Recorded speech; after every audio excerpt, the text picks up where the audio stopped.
నమస్తే, welcome to meta plus. ముందుగా ఈ వీడియోని లైక్ చేయండి, షేర్ చేయండి. మరిన్ని ఇంట్రెస్టింగ్ సినిమా అప్డేట్స్ కోసం please subscribe to meta plus. ఇక ఈరోజు టాపిక్ వచ్చేసి తెలుగు వాళ్ళకి, ప్రత్యేకించి సౌత్ ఇండస్ట్రీలో తెలుగు ఇండస్ట్రీ అంటే ఒక పేరుంది. మరి అలాంటి తెలుగు వాళ్ళకి సెలవుల సీజన్ అంటేనే సినిమా సీజన్. ఇప్పుడు సంక్రాంతి సీజన్ వచ్చిందంటే సినిమా హీరోలు సినిమాలతో క్యూ కడతారు, దసరా వచ్చిందంటే సినిమాలతో క్యూ కడతారు. ఇలా ఏ పండగల్ని వదులుకోకుండా జనాన్ని ఎంటర్టైన్ చేయడానికి గత ఏళ్ల తరబడి హీరోలందరూ వాళ్ళ సాయశక్తులు ప్రయత్నిస్తూ థియేటర్ ముందుకు వస్తున్నారు. కానీ ఈసారి మాత్రం దానికి భిన్నంగా ఉంది. దసరా అంతా ఖాళీగానే ఉంది. థియేటర్లో ఒక దేవర తప్ప వేరే ఏ సినిమా లేదు.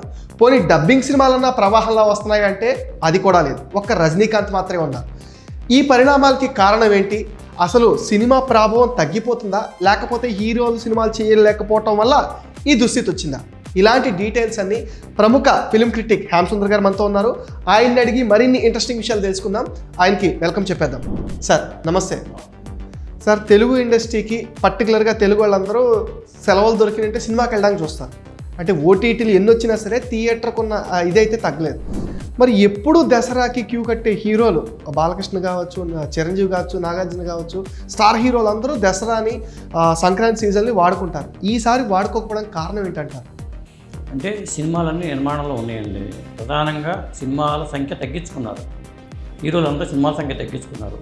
అంటే ఒకే సినిమాతో ఎక్కువ అమౌంట్ రాబట్టుకోవాలి అనే టార్గెట్గా పెట్టుకోవడమే దీనికి ప్రధాన కారణం. వాళ్ళు రెమ్యునరేషన్లు పెంచుకుంటున్నారు, అలాగే సినిమా బడ్జెట్ పెంచుతున్నారు. ఆ సినిమా ద్వారా రాబడి కూడా పెంచుకునేలాగా ప్లాన్ చేసుకుంటున్నారు. అది ఒక మార్కెటింగ్ టెక్నిక్. దీనివల్ల ఏమవుతుంది, పెద్ద హీరోలు ఇప్పుడు గతంలో ఏంటంటే ఎన్టీఆర్ అయినారు, ఇద్దరే పెద్ద హీరోలు ఉండేవాళ్ళు. ఆ తర్వాత స్వామిబాబు కృష్ణ గారు వచ్చారు, కృష్ణరాజు, వీళ్ళు ఐదుగురే హీరోలుగా ఉండేవాళ్ళు. వాళ్ళు నెలకు ఒక సినిమా అన్న రిలీజ్ అయ్యేలా ప్లాన్ చేసుకునేవాళ్ళు. సంవత్సరానికి 10 సినిమాలు, 12 సినిమాలు, 20, 18 సినిమాలు వచ్చిన రోజులు కూడా ఉన్నాయి.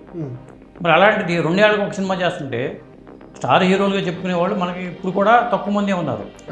అప్పటికి ఎట్లా ఉన్నారు, ఇప్పుడు కూడా 10 మంది కూడా లేరు పెద్ద పెద్ద హీరోలు, స్టార్ హీరోలు. మరి వాళ్ళు 2 ఏళ్లకు లేకపోతే సంవత్సరానికి ఒక సినిమా, 3 ఏళ్ళకు ఒక సినిమా చేస్తుంటే సినిమా సంఖ్య తగ్గిపోద్ది. ఆ దసరాకి సందడి లేకపోవడానికి కారణం ఏంటంటే మన హీరోల సినిమా లేకపోవడం. ఒకటి ఏంటంటే పెద్ద సినిమా ఒకటే రాబోతుంది. అంటే ఒక పెద్ద సినిమా దాదాపు 10 సినిమాలతో సమానంగా మనం భావించాల్సి వస్తుంది. అంటే ప్రధానంగా కారణం ఏంటంటే రజనీకాంత్ సినిమా, అది పెద్ద సినిమా, పాన్ ఇండియా సినిమా, భారీ తారాగానే ఉంది.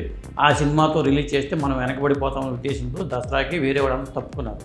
ఒక విధంగా చెప్పాలంటే దేవర్ కూడా 10వ తారీఖు అనుకున్నదే కదా మొదట. అవును సార్, అలా కాదు. అంటే మామూలుగా తెలుగు హీరోల సినిమాలు ఇప్పుడు రజనీకాంత్ సినిమా అంటే ఇప్పుడు పాన్ ఇండియా సినిమా అనే ట్రెండ్ వచ్చి ఇప్పుడు అన్ని భాషల్లోకి రిలీజ్ అవుతుంది.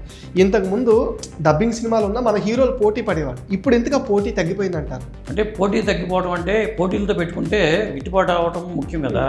ఇప్పుడు పోటీ పడిపోయి ఒకేసారి రిలీజ్ చేశారనుకోండి, ఒక సంక్రాంతి ఒకటి మాత్రం సీజన్ మిగిలింది, భవిష్యత్తులో ఒకే సీజన్ ఉంటుంది, అది సంక్రాంతి సీజన్ అనుకోవాలి.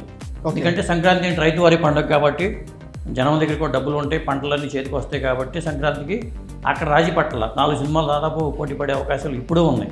ఇప్పుడు కూడా ఉంది. దసరా వచ్చేసరికి సాధారణంగా కార్తీక మాసం అంటారండి. కార్తీక మాసంలో జనాల దగ్గర డబ్బులు ఉండవు అని, రైతుల వారీగా పంటలు చేతికి రావు కాబట్టి రైతు వారికి డబ్బులు ఉండవు. అందుకని అన్సీజన్గా చెప్తారు దాన్ని. రైతు వారికి డబ్బులు ఉంటే జనాలు థియేటర్కి వస్తారు, చేస్తారు.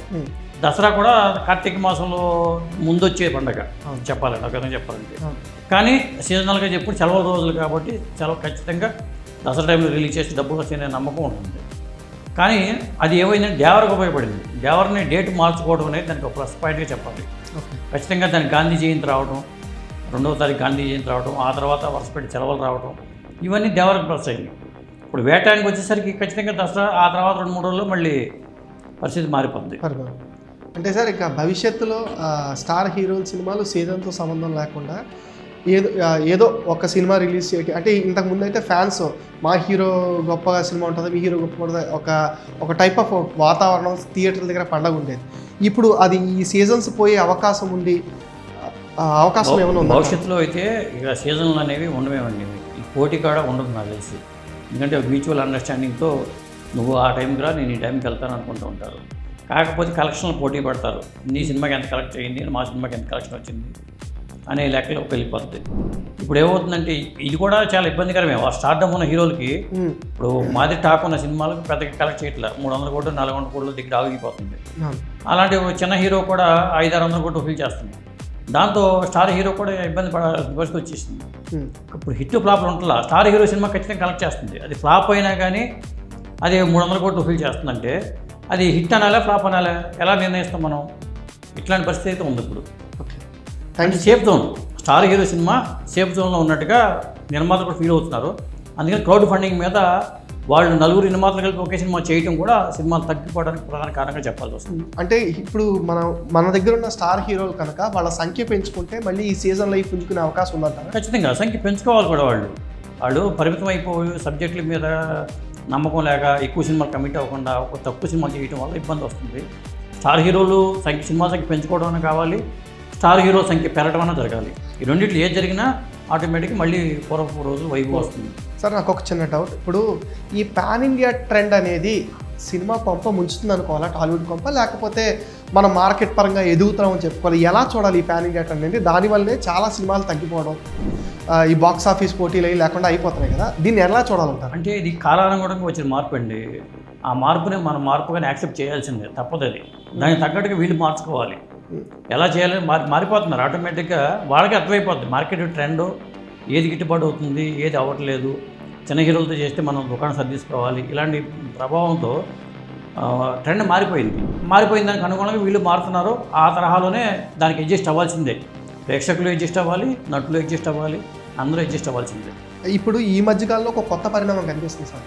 చిన్న సినిమాలు అంటే స్టార్ హీరోల సినిమాలు పక్కన పెడితే చిన్న హీరోల సినిమాలు చాలా హృదయంగా హార్ట్ టచింగ్గా ఉండి సూపర్ అనిపించినా సరే థియేటర్లో నడిచే పరిస్థితి లేదు. రీసెంట్గా మనం చూసుకుంటే 35 చిన్న కథ ఏం కాదు, లేకపోతే మొన్న కార్తీది సత్యసుందరం, ఈ సినిమాలకి మంచి టాక్ వస్తుంది, కానీ థియేటర్లో ఎందుకు రన్ లేకుండా అయిపోతున్నాయి ఈ సినిమాలకి?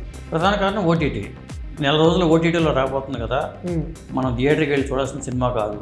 అంటే భారీ తారాగణం, దానికి ఒక సీజీ వర్క్, విఎఫ్ఎక్స్ అన్నీ ఉన్న సినిమాలు థియేటర్లో చూస్తే ఎంజాయ్ చేయొచ్చు. ఇలాంటి సినిమాలని మనం ఓటీటీలో కూడా ఎంజాయ్ చేయొచ్చు అనే ఒక నమ్మకంతో వెళ్తున్నారు. కాబట్టి దానికి కారణం అది. హిట్ సినిమా అయినా సరే థియేటర్కి వెళ్ళి చూడాల, దాన్ని మనం ఓటీటీలో కూడా సరిపెట్టుకోవచ్చు అనే భావంతో వస్తుంది. అదే కలికి లాంటి సినిమా కానీ, లేకపోతే దేవర్ లాంటి సినిమాలు కానీ, అలాంటి సినిమాలు కానీ థియేటర్లో చూస్తేనే ఆ ఫీల్ మనం అనుభూతి పొందగలం అనే ఉద్దేశంతోనే థియేటర్కి వెళ్ళి చూస్తున్నారు. అందువల్లే అందరూ కూడా పాన్ ఇండియా సినిమాలకి ప్రయారిటీ ఇస్తున్నారు, నిర్మాతలు కూడా. అవసరం నలుగురు నిర్మాతలు సిండికేట్గా డబ్బులు కలెక్ట్ చేసుకుని, నిర్మాతకు ఒకరి పేరు ఉన్నా, సమర్పకులకు ఇంకోటి పేరు ఉన్నా, తెర వెనుక ఇంకోటి పాత్ర పోషించిన, స్టూడియో అధినేతలు కూడా భాగస్వాములుగా మారిపోవడం చేస్తూ క్రౌడ్ ఫండింగ్లో సినిమాలు రూపొందుతున్నాయి. అది పాన్ ఇండియా అనేది మార్కెటింగ్ పరంగా వాళ్ళకి వసూలు అవుతుంది, బాగా డబ్బులు వసూలు అవడానికి ఉపయోగపడుతుంది. అంటే ఇప్పుడు ఈ పరిణామాలు బట్టి చూసుకుంటే ఇక చిన్న హీరోల సినిమాలు థియేటర్లో చూడటం కష్టం అని అనేసుకోవచ్చు అంటారా? అంటే ఓటీటీ కోసం ప్రిపేర్ అయిపోయి చేస్తున్నారండి అంతే. ఇప్పుడు పెద్ద హీరో, స్టార్ హీరో సినిమాకి ఓటీటీ వాళ్ళు 110 కోట్లు, 150 కోట్లు, 200 కోట్లు ఇవ్వడానికి సిద్ధపడుతున్నారు. అదే చిన్న హీరో సినిమాకి కూడా సిద్ధపడతల్లా, షేరింగ్ మీద మేము చేస్తాం అనేట్టుగా బేసారా జరుగుతుంది. పెద్ద హీరో సినిమా థియేటర్ల పరంగా పెద్దగా హిట్ అవ్వకపోయినా సరే ఎగబడుతున్నారు ఓటీటీ వాళ్ళు. అదొక కొత్త ట్రెండ్ అని చెప్పాలి. Thank you sir. ఇది ఇవాల్టి meta plus special cinema discussion. దీనిపైన మీ ఒపీనియన్ని కామెంట్ సెక్షన్లో పోస్ట్ చేయడం మర్చిపోద్దు. మీరిచ్చే కామెంట్స్తోనే మరిన్ని ఇంట్రెస్టింగ్ వీడియోలు మీకు అందిస్తాం. దానికోసం మీరు చేయాల్సిందలా ఈ వీడియోస్ని మీ ఫ్రెండ్స్ అండ్ ఫ్యామిలీకి షేర్ చేయండి, మెటా ప్లస్ని సపోర్ట్ చేయండి, సబ్స్క్రైబ్ చేయండి.